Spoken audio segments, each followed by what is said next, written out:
अस्सलामुअलैकुम दोस्तों, आवां साबिर हुसैन हिकु दफ़ो ॿीहर जी ख़िदमत में 10 सीरीज़ सां गॾु। असांजो जो टॉपिक आहे ज़मान कामिल या मुकम्मल इस्तमरारी।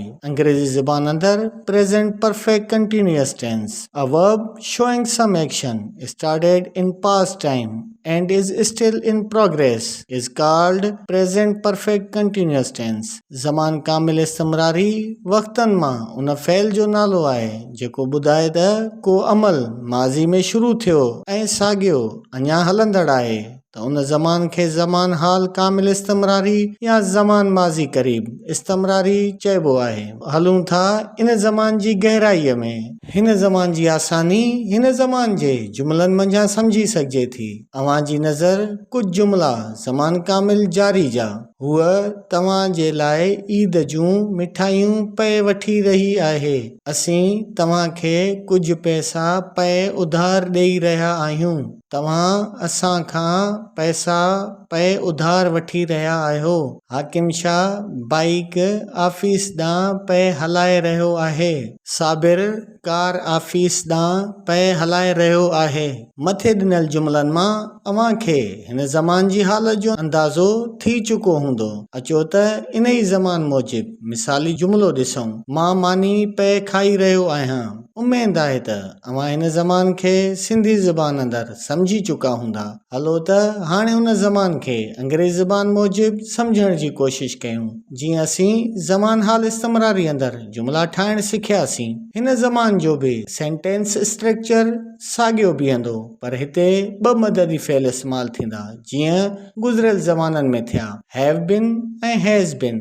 जीअं असीं ज़मान मुस्तक़बिल इस्तमरारी अंदरि बी जो इस्तेमाल पिया कयूं, जिते बी जारी रहंदड़ वक़्त खे नुमायां पियो करे, अहिड़ी रीति हिन ज़मान अंदरि बीन बि वक़्त जे जारी रहण जी निशानदेही पियो करे। अचो त हिन ज़मान जो सेंटेंस स्ट्रक्चर ॾिसूं।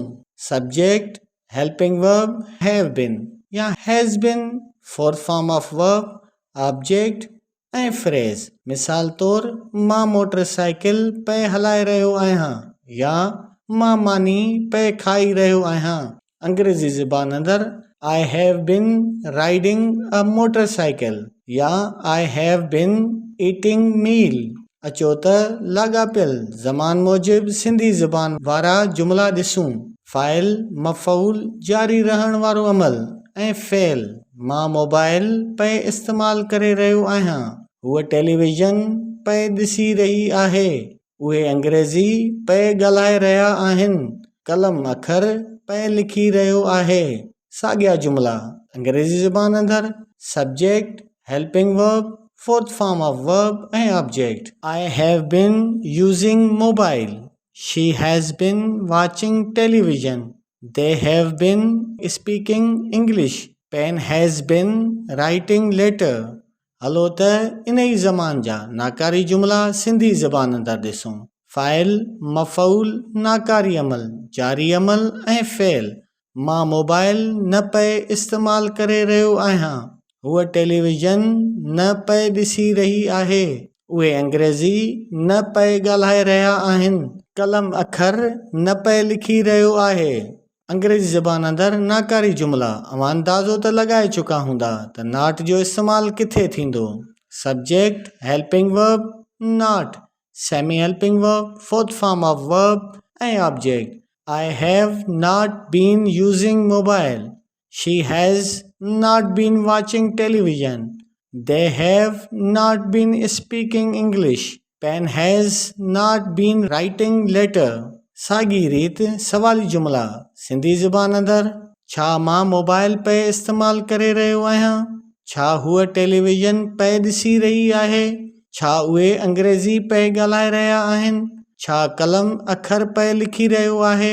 असांखे अव्हां जी क़ाबिलियत ते को बि शक न आहे। अव्हां सवाली जुमलनि खे पाण ई समझी चुका हूंदा। Helping verb, subject, semi helping verb, fourth form of verb ऐं object. Have I been using mobile?